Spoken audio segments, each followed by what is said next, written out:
Welcome back. In total, we have 68 ambassadorial nominees. 3 have been screened by the Foreign Affairs Committee, and the remaining 65 have just 1 week, according to the instruction by the Senate to the committee, to get back to them in plenary as to whether they will confirm or not.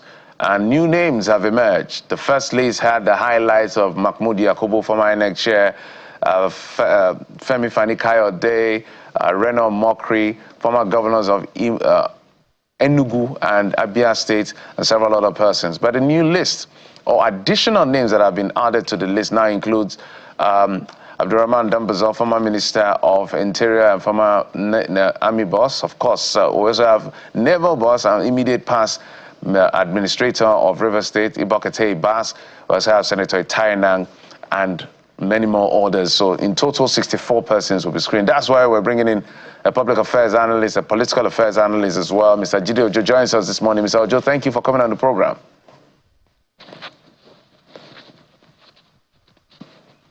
Mr. Ojo, if you can unmute your device so we can hear you, sir.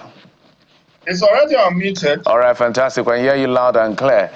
Yes, more names, more comments or commentaries, if you will, as far as those names are concerned. What do you make of it? Let's begin with the generic overview. Well, my point about the ambassadorial list is, one, it's not been coming. It has taken the president 2 years to put this together. I don't think that is that looks good on the president. Secondly, is I think people who have issues with corruption allegation and currently under prosecution should not have made that list. This is my own personal opinion.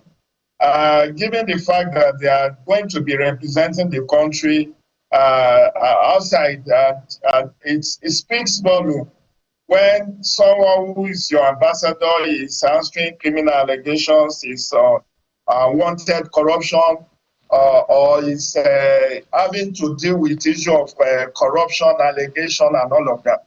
But it is what it is. It's compensation.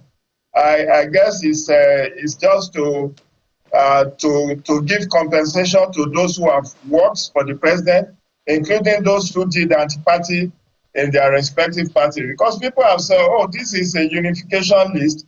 At least we have people from the opposition political party, just like we had with the ministerial nomination. We have people like Nyesom Wike and Bayo Adelabo, the Minister of Power, who was at that time in our court party, was appointed as minister.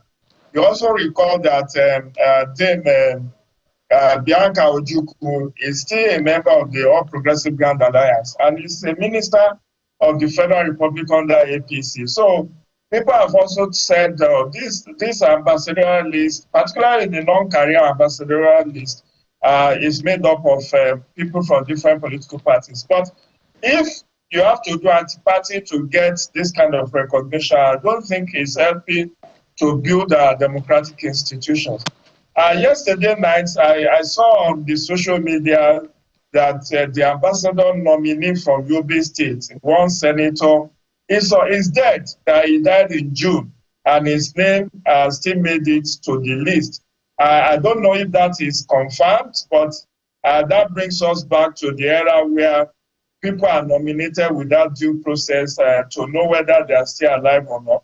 We do know for a fact that this list has been with the Senate since first quarter of this year, and that from newspaper reports, they said they were going to overhaul the list when Donald Trump made that tweet threatening to come gun a-blazing to deal with terrorists in Nigeria.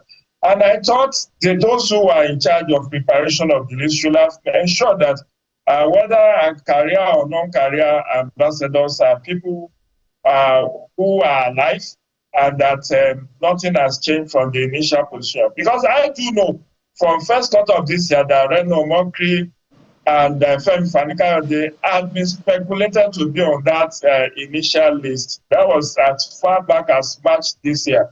So nothing really surprising, but it is what it is. Let's hope for the best that the Senate will do due diligence and reject any nomination that is either controversial or will not be in the best interest of Nigeria.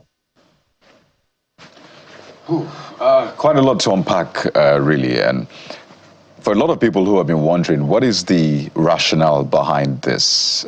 What is the president trying to achieve?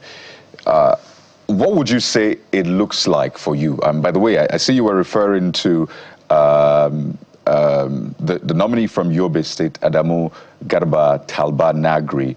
And yes, indeed, in July, in fact, the governor of Yobe State himself, Maimala Buni, mourned the passing of Senator Adamu Talba. So we'll find out if those are the same people really on that list, because if it is the truth, then that is a big one, a big gaffe by the government. But speak to us about what it looks like the president is trying to achieve, because he sort of broke it down: career ambassadors, non-career, in addition to the first batch of 3 he had sent. So it almost looks like patronage, big on patronage, trying to patronize those who had earlier unsupported or patronized the president.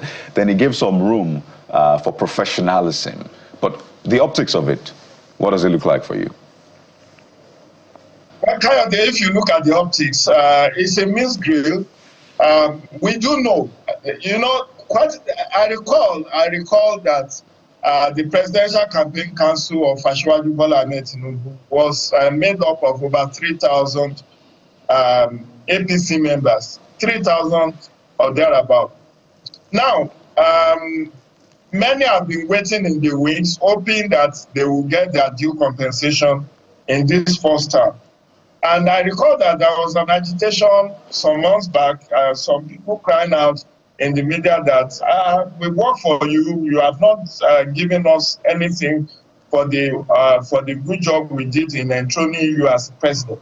And I recall that the president said, calm down, and we still have the ministerial list being prepared, the ambassadorial list being prepared. So it's obviously patronage. It's about compensation for those who worked for him.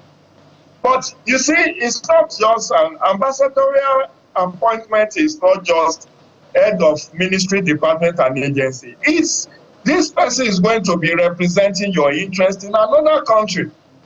And the embassy of every country is an extension of the country that he or she represents. So I think the president needs to be very sensitive. I have no issue with the non-career, the career ambassador. The career ambassador, they are very strict in diplomacy. These are people who have risen through the ranks, they've gone through trainings and all of that.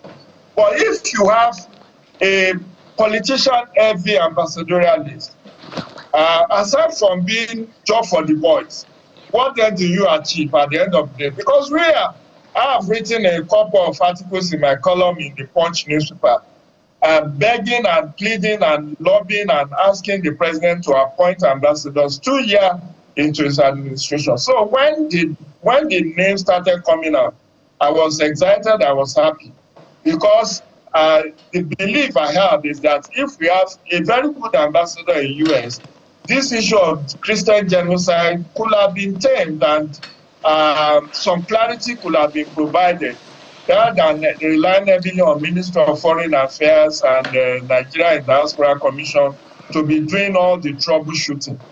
But now that we have the list, again, one of the shortcomings of this list is that we don't know who is going where. Aside from the first 3 who were appointed, and we are told one will go to UK, one will go to US, one will go to, is it Canada or Germany? But even then, it wasn't that we were told that this is where this particular person is going. And I think in subsequent nomination, we should know, where is this person being sent? Is it being sent to sensitive country?